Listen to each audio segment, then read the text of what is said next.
गलती आपको बिल्कुल भी नहीं करनी है। फालतू में आपका ये गोल्डन टाइम है, ये पूरा खराब हो जाता है।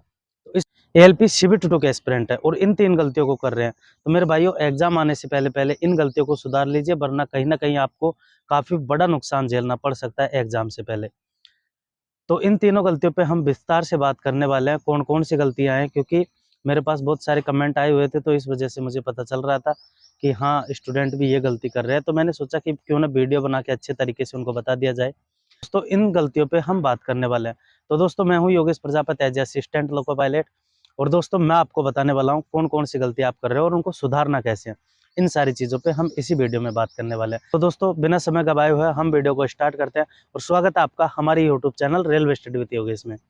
पहली गलती पे हम बात कर लेते हैं। तो बहुत सारे स्टूडेंट हैं जो बोल रहे हैं कि सर, हमने कोर्स भी परचेज़ कर लिया है, लेकिन हमें ये पता नहीं चल रहा है हमें पढ़ना कैसे है, क्या है? तो सबसे बड़ी गलती है कोर्स परचेज़ करके उसके बाद में उसको पढ़ना नहीं है।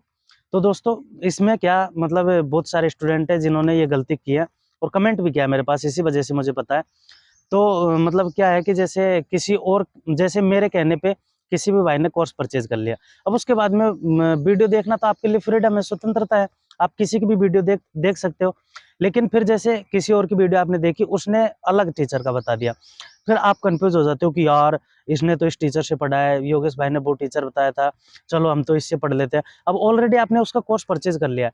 तो मेरे भाइयों, इसमें मैं आपसे एक क्वेश्चन पूछना चाहता हूँ, और मैं आपसे ये क्वेश्चन पूछना चाहता हूँ कि आप मुझे ये बताइए कि जैसे कोई भी है जो वीडियो बनाता है, जो पढ़ाता है, मतलब कोई भी टीचर है, स्टूडेंट है, जैसे मैं वीडियो बना के आपको गाइडेंस कर रहा हूँ, तो क्या मैं अपनी जो बताने में कोई कसर छोड़ूँगा? बिल्कुल नहीं छोड़ता।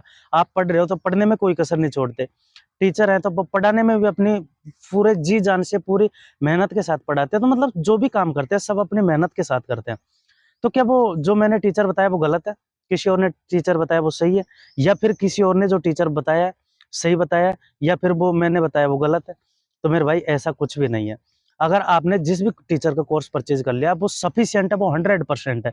क्योंकि उस टीचर ने भी सिलेक्शन दे रखे हैं, उस टीचर ने भी सिलेक्शन दे रखे हैं। तो आप किसी भी टीचर का पढ़ लीजिए, सिलेक्शन सबने दे रखे हैं। तो सिलेक्शन मतलब टीचरों की वजह से नहीं, खुद के दम पे होते हैं। मैं यहाँ पे पहुँचा तो मैं खुद के दम पे पहुँचा हूँ, किसी टीचर ने मुझे नहीं पहुँचाया। हाँ, टीचर का एक मतलब है कि जो चीज़ आपके समझ में नहीं आ रही है, उसे सरल भाषा में आपको बताना कि ये चीज़ ये है।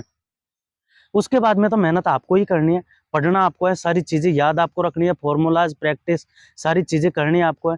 तो टीचर आपका सिलेक्शन कैसे दिला सकता है, ये बताइए? ओनली फॉर ये डाउट है आपका, ओनली फॉर जैसे कोई भी टॉपिक है, उसमें डाउट है कि ये टॉपिक कैसे होता है, क्या होता है, हमने पहले नहीं पढ़ा है। तो उस चीज़ को सरल भाषा में बताना यही टीचर का काम है। इसके अलावा टीचर का कोई काम नहीं है। पढ़ना आपको है, समझना आपको है, नोट्स आपको बनाना है, रिवाइज़ आपको करना है, प्रैक्टिस आपको करनी है, मॉक टेस्ट आपको देना है, एग्ज़ाम में स्कोर आपको करना है। अगर एग्ज़ाम में कम स्कोर होता है तो बताओ टीचर की गलती? कुछ नहीं है, स्टूडेंट की गलती है। तो मेरे भाइयों, बस इसी चीज़ को लेकर चलिए, जो आपके पास है वो सफिशिएंट है, जो आपको पता है वो सफिशिएंट है। आप बुक से पढ़ के भी आरआरबी क्वालीफाई कर सकते हो, कोई टीचर की ज़रूरत भी नहीं है आपको। तो ऐसा कुछ भी नहीं है। आपने जिस भी टीचर का कोर्स परचेज़ कर लिया, आप उसको पढ़ लीजिए।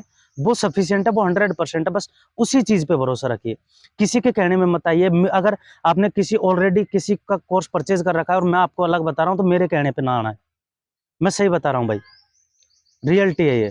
क्योंकि आप अपने पैसों का नुकसान कर लेते हैं, फिर इधर भी नहीं पढ़ पाते, उधर भी नहीं पढ़ पाते हैं, तो उससे फ़ायदा कुछ भी नहीं निकलता है मेरे भाई। इस वजह से बोल रहा हूँ, ये गलती आपको बिल्कुल भी नहीं करनी है। फालतू में आपका ये गोल्डन टाइम है, ये पूरा खराब हो जाता है। तो इस वजह से इस गलती को बिल्कुल नहीं करनी है। जिस भी टीचर का आपने कोर्स परचेज़ कर लिया है, आपको उसी टीचर के साथ आपको उसी टीचर के साथ चलना है और अच्छे तरीके से पढ़ाई करनी है।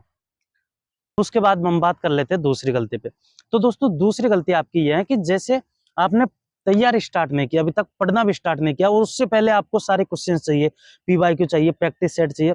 तो मेरे भाई, कम से कम थोड़ा बहुत पढ़ो, 20%, 30%, 40% तो अपना सिलेबस कंप्लीट करो। उसी के बाद में आपको ये पता चलेगा क्वेश्चन आ कहाँ से रहे हैं। जब आपके 2 से 5 चैप्टर भी क्लियर होते हैं और 2 से 5 चैप्टरों में से क्वेश्चंस पूछे जाते हैं, उसके बाद में पता चलता है कि हाँ, इस चैप्टर से ऐसे क्वेश्चंस पूछे जा रहे हैं। तो आपको अभी तक आपने पढ़ाई स्टार्ट की नहीं है और आपको प्रैक्टिस के क्वेश्चंस चाहिए। तो वैसे मैंने एएलपी सीबीटी 2024 में जो हमारे क्वेश्चंस थे basic science and engineering drawing के, वो हमारे टेलीग्राम चैनल पे डाल दिए हैं। एस के जाने डाल रखे थे, तो वहां से कॉपी करके मैंने भी डाल दिया, ताकि आप स्टूडेंटों की ताकि आपकी प्रैक्टिस हो सके और आपको ये पता चल सके कि क्वेश्चंस किस टॉपिक से, कहाँ से, किस प्रकार से पूछे जा रहे हैं। और उसके बाद में तीसरी सबसे बड़ी गलती, मॉक टेस्ट। मॉक टेस्ट में एक तो आपके हमेशा कन्फ्यूजन बनी रहती है, ये तो फिक्स है क्योंकि मेरे पास बहुत सारे कमेंट आते रहते हैं कि भैया अब ये टेक्स्ट बुक से लगाए या अदर एप्लीकेशन से लगाए, क्या करे, कैसे टेस्ट दे, सेक्शनल दे, फुल दे, बहुत सारे कन्फ्यूजन है। अब इन कन्फ्यूजनों को मैं क्लियर भी कैसे करूँ मेरे भाई। लेकिन मैंने बता रखा है, वो वीडियो आप देख सकते हो, पिछली वीडियो, अच्छे तरीके से बारीकी से उन चीज़ों को समझने की कोशिश करो। और टेक्स्ट बुक है और क्या नाम से अदर एप्लीकेशंस हैं मॉक टेस्ट के लिए, तो आप किसी भी एप्लीकेशन से लगा सकते हो। टेक्स्ट बुक है, टेक्स्ट बुक पे अगर आपके कोर्स परचेज मॉक टेस्ट है जो कंप्लीट हो चुके हैं, तो आप कौटिल्य से परचेज कर लो, कौटिल्य के कंप्लीट हो चुके हैं, इसके जहाँ से परचेज कर लो। तो बहुत सारी एप्लीकेशंस है, आप अदर एप्लीकेशंस पे भी लगा सकते हो। फिक्स तो नहीं है ना कि आपको टेक्स्ट बुक ने बांध रखा है, आप किसी और से टेस्ट लगा नहीं सकते। तो आपकी फ्रीडम हो, आप स्वतंत्र हो, आप किसी से भी मॉक टेस्ट लगा सकते हो। तो आप जैसे टेक्स्ट बुक के लगा लिए, कंप्लीट कर लिए, उसके बाद में कौटिल्य से परचेज कर लो, कौटिल्य के लगाने के बाद में इसके जहाँ की वहां से परचेज कर लो, बिग बूस्टर से। तो आप ऐसे मल्टीपल भी लगा सकते हो, कोई दिक्कत नहीं है। इससे आपकी तैयारी और काफी ज्यादा अच्छी इंक्रीज होगी। तो दोस्तों आई होप आपको यह अच्छे तरीके से समझ में आया होगा और ऐसे ही आपको अपनी तैयारी को लेकर चलना है। और जो मैंने गलतियां बताई है मेरे भाई, इनको बिल्कुल नहीं करना है। तो मेरे भाइयों आई होप आप अब ये गलती बिल्कुल नहीं करेंगे और गलती करनी भी नहीं चाहिए मेरे भाई। आपको मैं हूँ बताने वाला, जो डाउट है कमेंट बॉक्स में पूछो, मैं सारी चीज़ों का रिप्लाई करता हूँ। तो आप सभी के कमेंटों का रिप्लाई भी करूँगा। अगर आपके अच्छे कमेंट हुए तो उन पे वीडियो भी बना दूंगा मैं कि हाँ यार ये और स्टूडेंटों को बताने लायक है, तो उस पर भी वीडियो मैं ज़रूर बनाऊंगा। तो मेरे भाइयों कमेंट जरूर करना आपको कैसी लगी वीडियो। वीडियो में कमेंट करें और वीडियो को लाइक करें, अगर पसंद हो तो, चैनल पर नए हो तो सब्सक्राइब कर ले। Thank you.